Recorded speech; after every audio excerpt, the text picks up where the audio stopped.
Adapun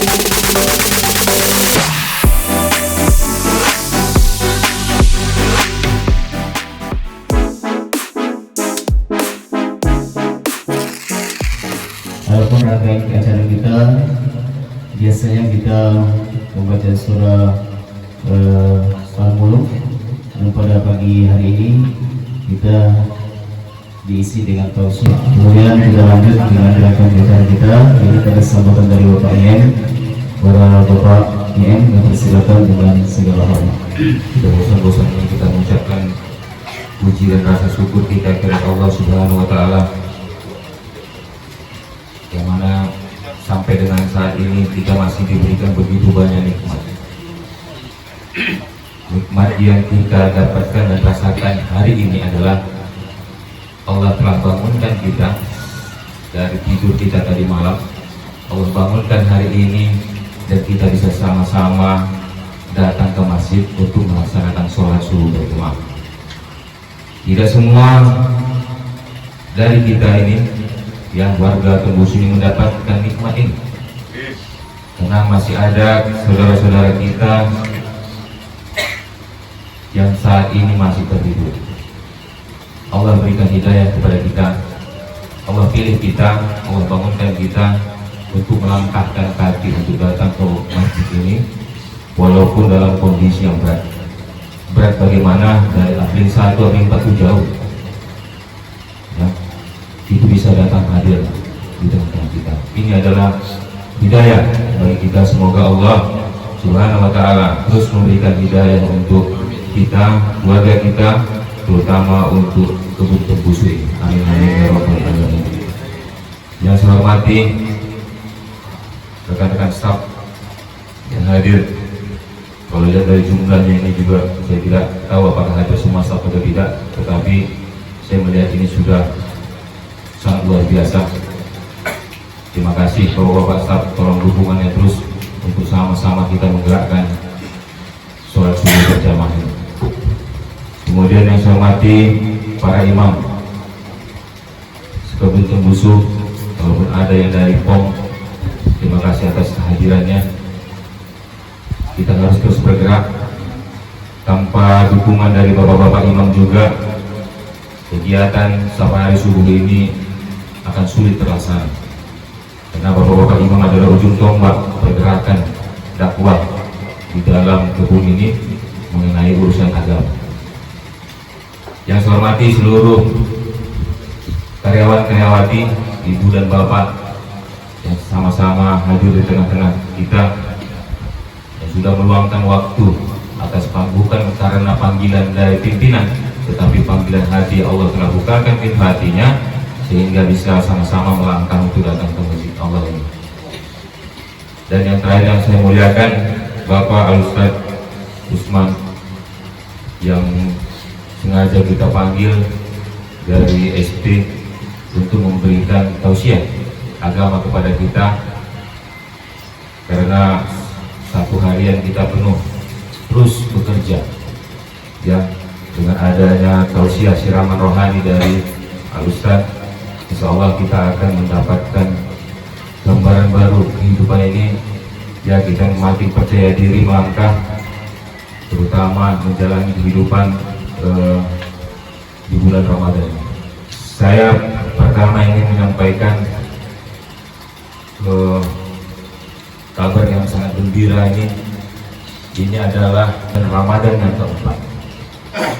Ternyata di minggu keempat ini Allah telah bukakan pintu hati kita sehingga kita bisa datang berjamaah dan makin ramai jamaah.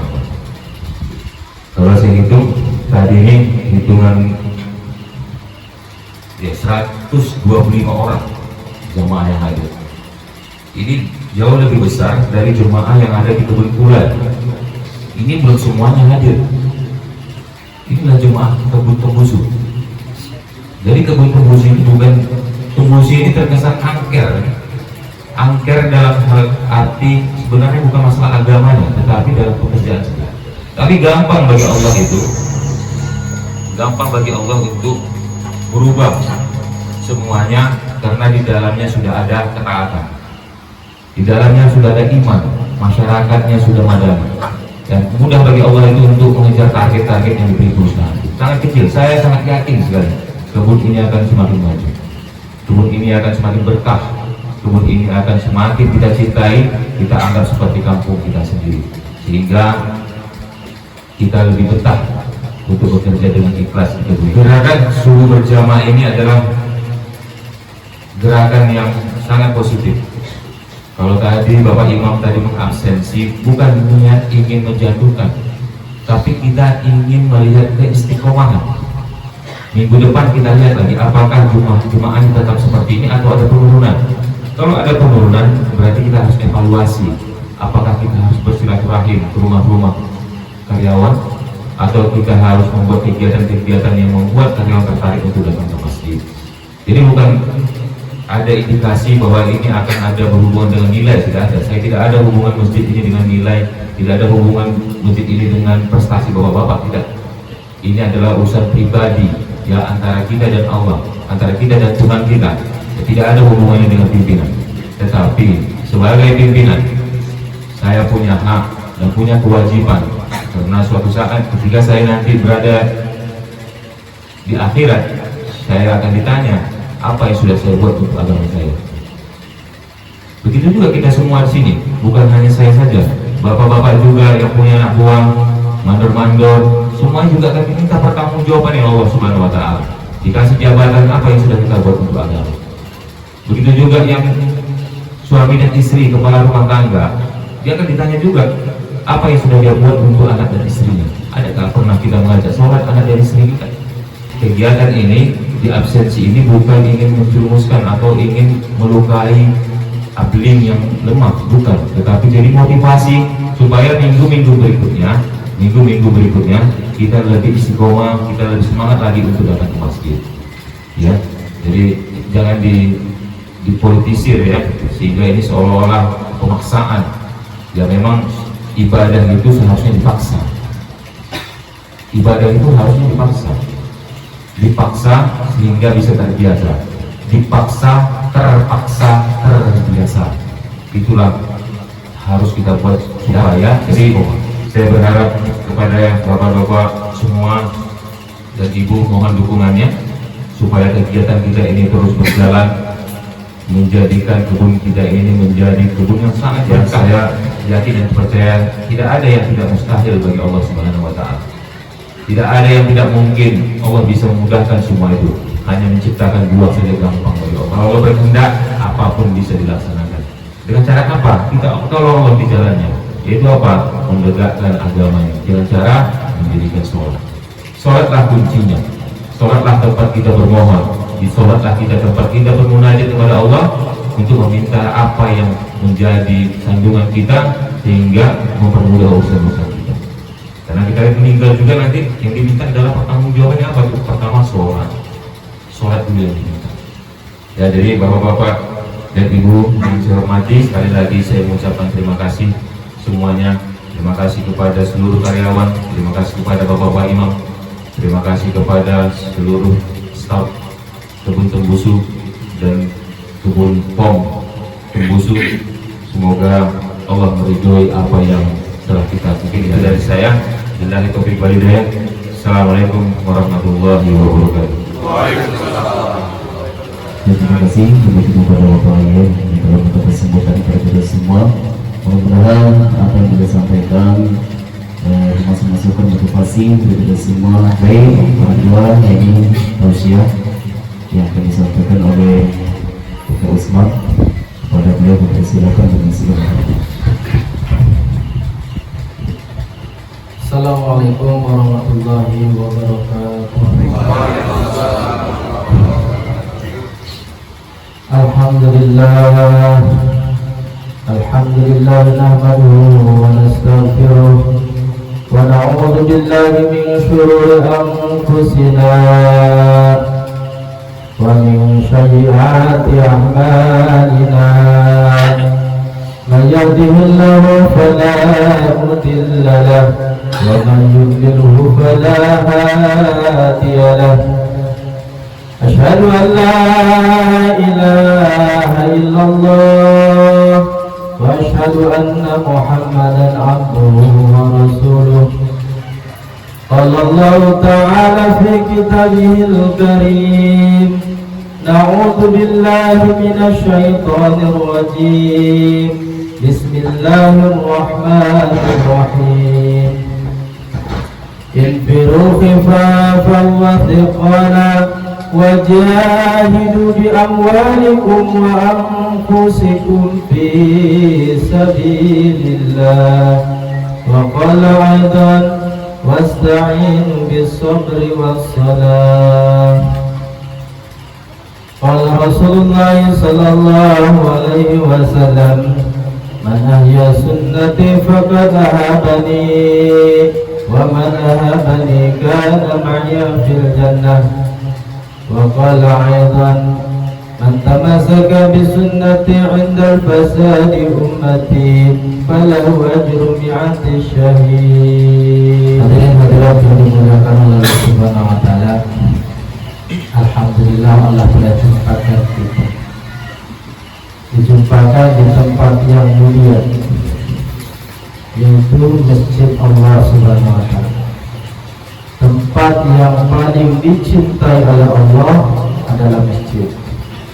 Sementara tempat yang paling tidak disukai oleh Allah adalah pasar-pasar. Hadirin yang mulia, alhamdulillah bersyukur kepada Allah.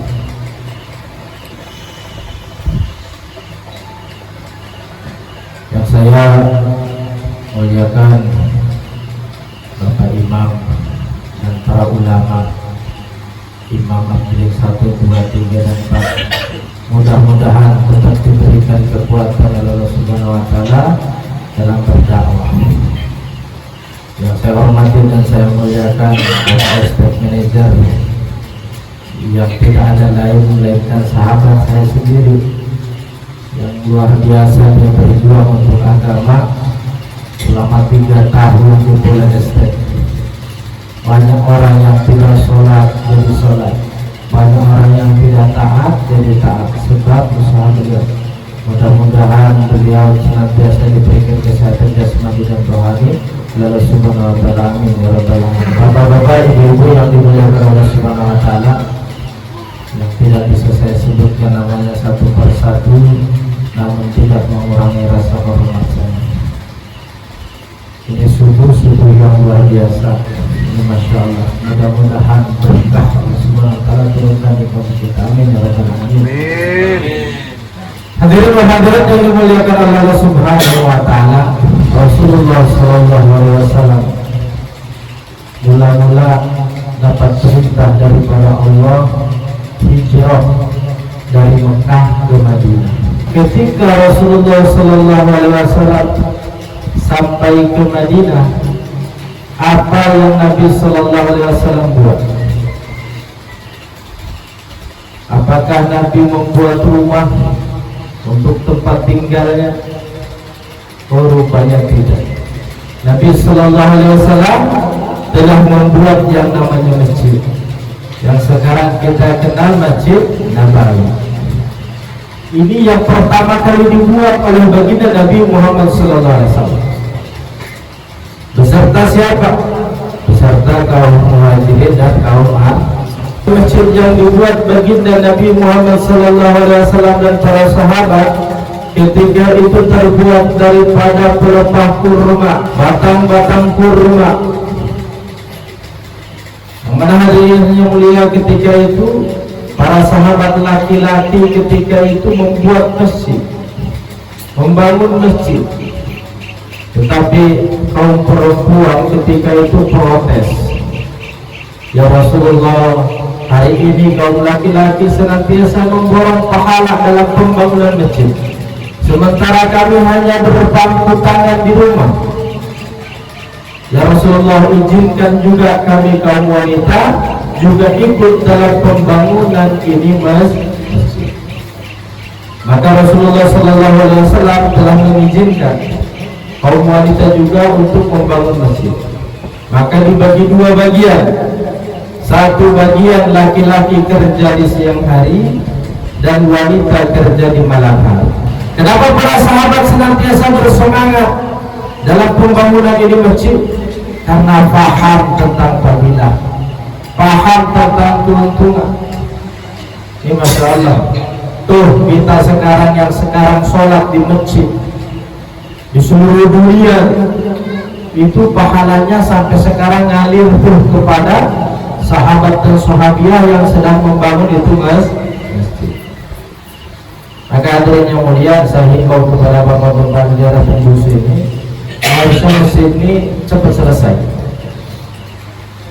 Maka kalau ini selesai, siapa saja yang sholat di sini, yang tahajud di sini, baca Al-Quran di sini, maka pahalanya akan ngalir tuh kepada yang membuat. Kita tak paham, kita tak sholat tahajud, kita tak baca Al-Quran, kita tak sholat witir. Rupa-rupanya nanti dia heran dapat pahala sholat tahajud, baca Al-Quran, baca witir, apa sholat witir. Protes sama Allah, ya Allah, saya tak pernah ini pahala-pahala ini.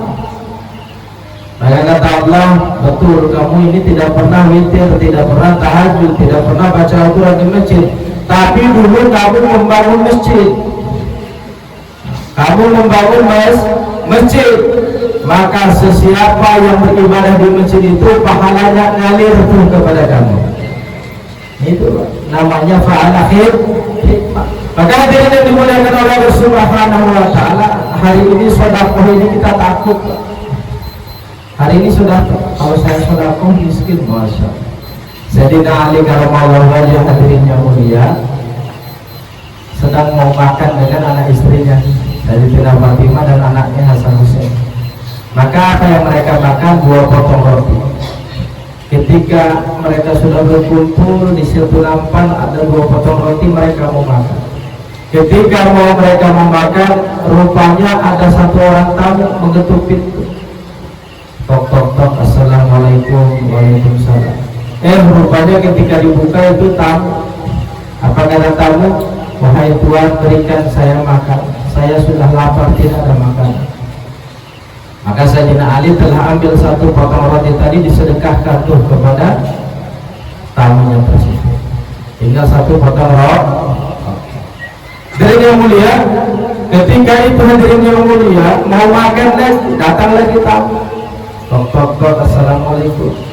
Ketika dibuka, tamu katakan, Tuhan, saya minta makanan, saya sudah lapar. Akhirnya itu roti yang 1 diberikan kepada itu tamu, dan Sayyidina Ali dengan keluarganya tidak makan ketika itu.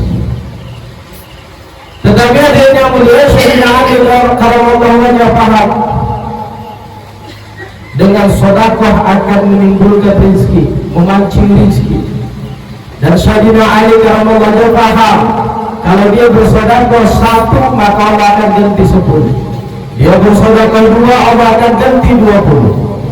Maka singkat cerita, Pak, dalam waktu yang singkat, rupanya ada orang Yahudi.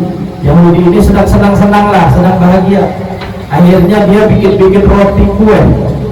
Maka ini si orang Yahudi perintahkan kepada hamba sahayanya, berikan roti ini 20 potong kepada orang Muslim, namanya Ali.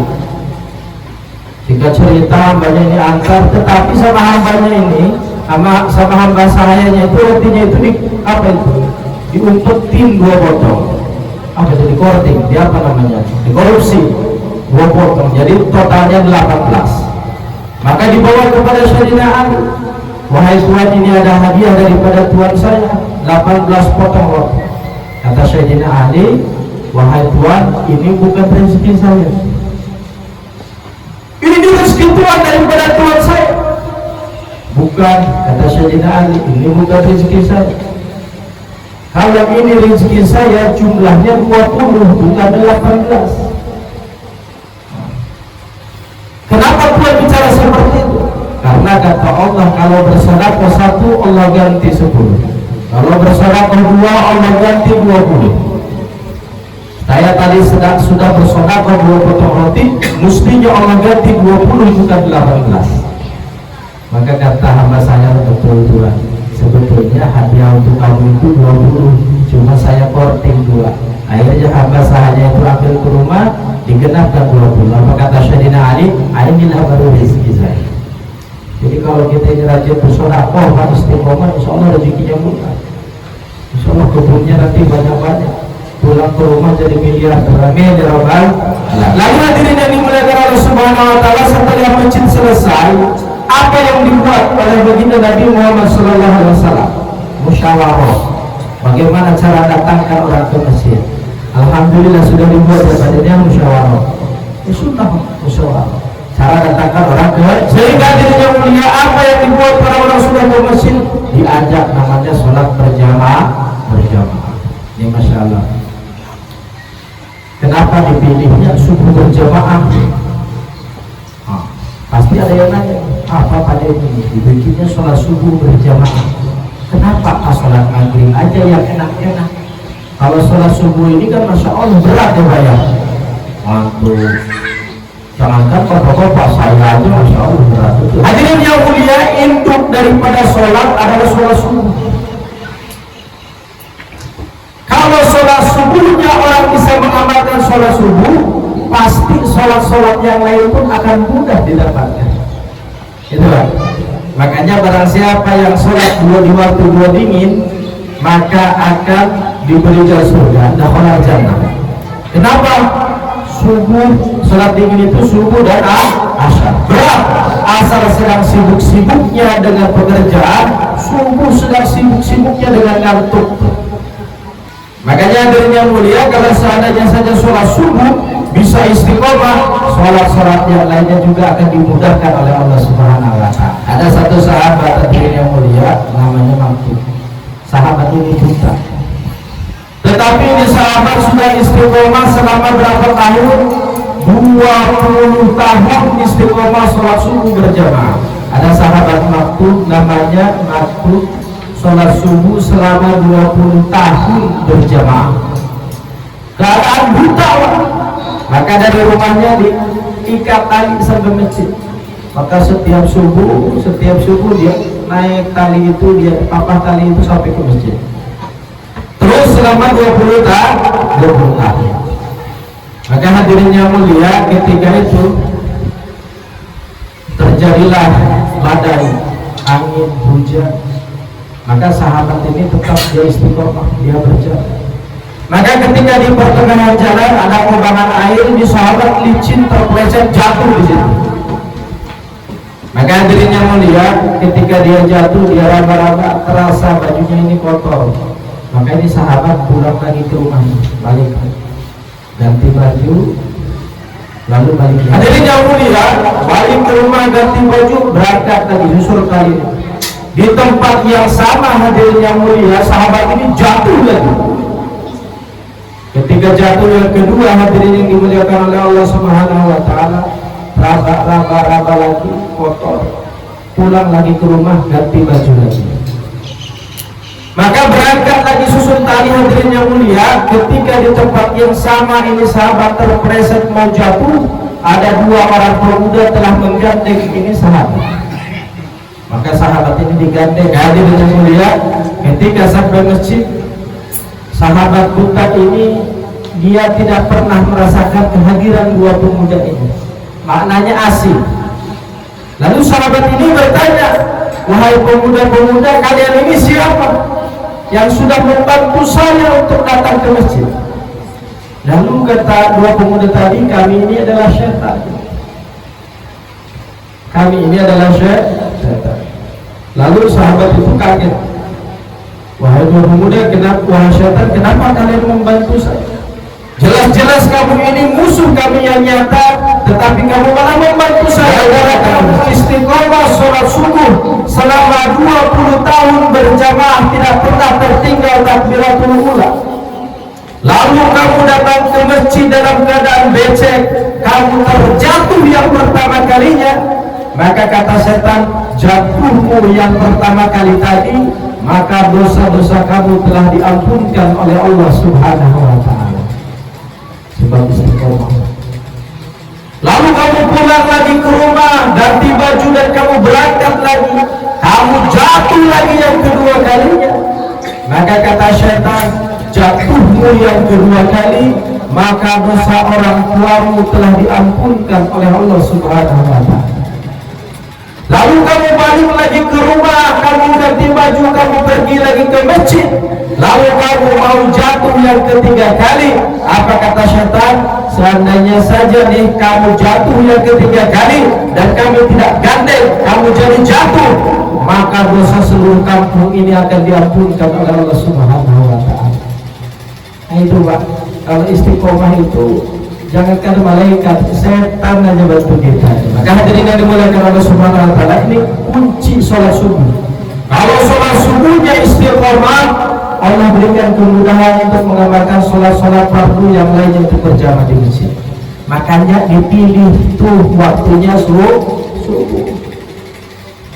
Lalu hadirin yang mulia, kalau sholat subuh berjamaahnya sudah seperti ini nih, sholat subuhnya sudah seperti ini nih, maka kata Nabi yang mulia, kalau sholat subuhnya sudah sama dengan sholat Jumat ramainya, maka Allah akan keluarkan keberkahan daripada bumi. Lalu Allah turunkan keberkahan daripada langit, buka. Masya Allah. Coba pikir itu, Masya Allah. Kalau nanti istiqomah itu pinangnya itu umurnya 8 bulan, udah macam umur 3 tahun. Semalam saya tanya Bang Fikri tanam pinangnya udah berapa tahun? Sudah 1 tahun Ustaz. Tengok videonya baru segini. Sejengkal. Maklumlah sholat subuhnya baru 4 minggu berjamaahnya di masjid. Saya bilang sama Bang Fikri, tengok video pinang saya, baru 8 bulan sudah 2 meter tinggi. Alhamdulillah. Tapi kalau Bang Fikri istiqomah 125, insya Allah bisa kekejar langsung 3 meter dia. Tapi beliau baru.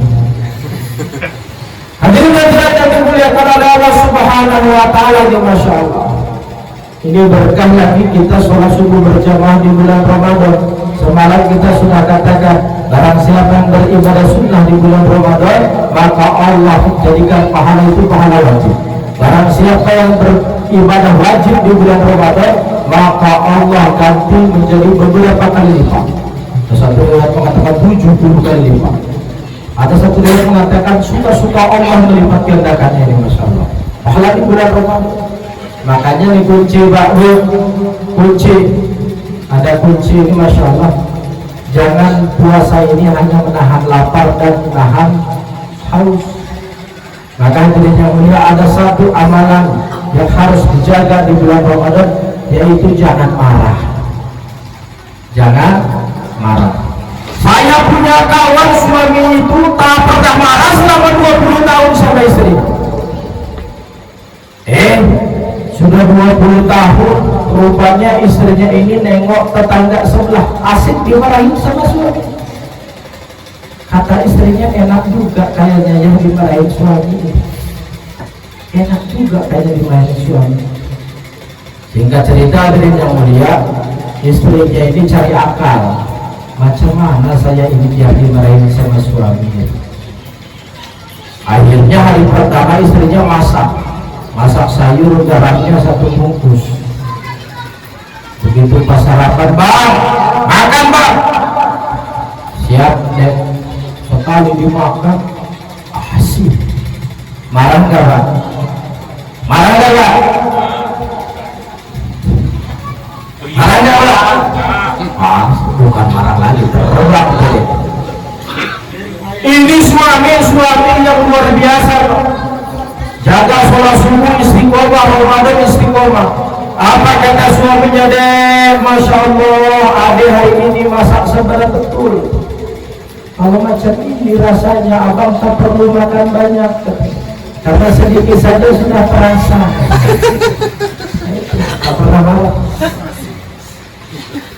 Kalau kita piring terbang ada sayapnya, jangan marah. Besoknya istrinya pengen suaminya marah, masak sayur tadi kasih garam, tadi kasih bumbu, lalu dimasak dikasih makan sama suaminya. Bang, makan Bang. Dimakan tak ada hasil, tak ada sasa, tak ada kucing, tak ada garam, tak ada bawang. Marah enggak Bang? Bang Fikri, marah nggak? Marah. Pasti. Ini suami yang masalah istiqomah sholat subuh berjamaah. Paham ya? Apa kata istri? Masya Allah akhir hari ini masak mantap betul. Kalau macam ini rasanya katanya abang harus makan banyak karena kalau makan sedikit tak terasa katanya. Masya Allah. Kalau punya suami gini alhamdulillah. Pengen tak punya suami macam itu? Ya pengen bu, tapi jangan diganti. Makanya disuruh sholat subuh berjamaah. Sering dengar Ustaz ceramah. Insya Allah suaminya jadi macam itu tuh. Insya Allah. Kata istrinya, frustasi saya bikin suami saya marah selama 20 tahun. Macam mana caranya supaya suami saya ini marah ya? Oh, kata istrinya, ingat ya. Kata istrinya, suami saya kan punya celana katun atu-atunya. Dan besok ada undangan ke kepala desa. Nah, kalau ku potong sebelah pasti marah ke suami saya. Akhirnya celana katun itu dipotong sebelah sama istrinya. Giliran suaminya mau datang, dek, mana celana katun abang? Abang mau undangan kepala desa. Diambil sama istrinya. Giliran diambil, dimasukin panjang sebelah, pendek sebelah. Marah nggak Pak? Kalau kita marah nggak Pak Fikri? Marah. Ini suami yang sholat subuh berjamaah. Tak marah. Apa kata suaminya? Masya Allah, ini adik buat celana hebat betul. Bagus betul ini adik buat celana. Kenapa seperti itu? Oh iya, kalau celana macam ini, kalau abang pergi, abang terbelah pipis, tak perlu buka celana, tinggal angkat sedikit kocor. Nah, itu tak pernah marah. Di bulan Ramadan jangan marah-marah. Suami sama istri juga stop marah. Maklum istri mulutnya makanya saya pun punya kawan juga, dia cerita sama saya dulu katanya ada satu orang istri marah aja katanya, dikasih duit 100 marah, dikasih digaji 2 juta marah, 3 juta marah aja kerjanya istri. 20 tahun sakit hati menahan istri marah. Akhirnya ini suaminya katanya punya ide, aku masukkan aja biniku ini ke dalam sumur. Di depan tuh ada sumur tua, tengoklah aku masukkan ke dalam sumur. Hadirin yang mulia nih, Masya Allah, singkat cerita, diajak jalan-jalan dengan sumur. Duluan deh kamu jalan, dorong sama suami masuk dalam sumur. Alhamdulillah, kata suaminya, terlepas saya daripada marah istri. 20 tahun aku dimarahin istri, sekarang bebas aku dalam masalah. Hadirin yang mulia, udah merasa puas, mau pulang sambil nyanyi. Rupanya lagi nyanyi. Astagfirullah, itu istri saya. Memang dia pemarah, tapi setiap hari walaupun sambil marah dia yang mencikan baju saya. Setiap hari walaupun dia marah sambil marah dia yang masakin saya. Setiap hari yang melayani saya, memincitin saya, istri saya. Walaupun dia pemarah tetapi dia mengerjakan seluruh pekerjaan istri saya. Nyesal suaminya. Dan yang mulia ketika nyesal cari tali, umpamanya jumpa tali, masuk ke dalam sumur. Supaya maksudnya istri berharapkan istrinya masih hidup. Begitu diulur, ada yang narik. Alhamdulillah, kata suami, istri saya masih hidup. Tarik, celok. Bukan istrinya, bukan. Jin keluar dari dalam sumur. Siapa kau? Bukan istriku. Iya, aku bukan istriku, aku ini jin. Ngapa pula kau keluar? Tahu nggak kau katanya? Aku ini 300 tahun tinggal di dalam sumur katanya. Semenjak datang bini kau teror, aku marah terus. makanya hindari marah. Jadi untuk masuk kanal nanti ibu punya pemikiran nanti kalau marah-marah. Imannya betul, muamalahnya betul, muasyarahnya betul, ubudiyahnya betul, amaliyahnya betul, semuanya betul. Kalau sholatnya sudah betul, betullah pula semua. Tadi sambutan dikatakan oleh Pak Denny, nanti pertama kali yang akan dihisab di yaumil kiamah adalah sholat. Kalau sholatnya betul, betul pula tuh seluruh amal. Tapi kalau sholatnya buruk, buruk pula lah semua. Insyaallah Pak, niat subuh istiqomah sholat subuh berjamaah. Jadi bapak-bapak, ibu-ibu yang hadir di sini sekarang ini bertanggung jawab mengajak orang-orang yang belum hadir di sini. Masalah nanti masjid nggak muat, insya Allah dibuat tenda nanti sama Bang Fikri. Itu urusan Bang Fikri itu, masya Allah. Mudah-mudahan selama yang singkat ini ada manfaatnya untuk saya sendiri, umumnya untuk bapak-bapak ibu semuanya. Ada kesalahan karena kebodohan dan kekurangan saya. Ada baiknya semata-mata daripada Allah Subhanahu Wa Taala. Kepada Allah saya mohon ampun, sama bapak-bapak ibu saya mohon maaf. Wabillahi taufiq wal hidayah. Wassalamualaikum warahmatullahi wabarakatuh. Bapak-bapak saya hormati, itulah yang bisa kami hadiahkan kepada bapak semua yang punya tausiah tadi yang bermanfaat untuk kita semua. Saya sebagai pembawa pada pagi hari ini mohon maaf yang sebesarnya apabila ada kata terperlukan yang mohon dimaafkan. Terima kasih atas segala perhatian. Mohon maaf atas segala kekurangan. Wabillahi taufiq wal hidayah. Wassalamualaikum warahmatullahi wabarakatuh.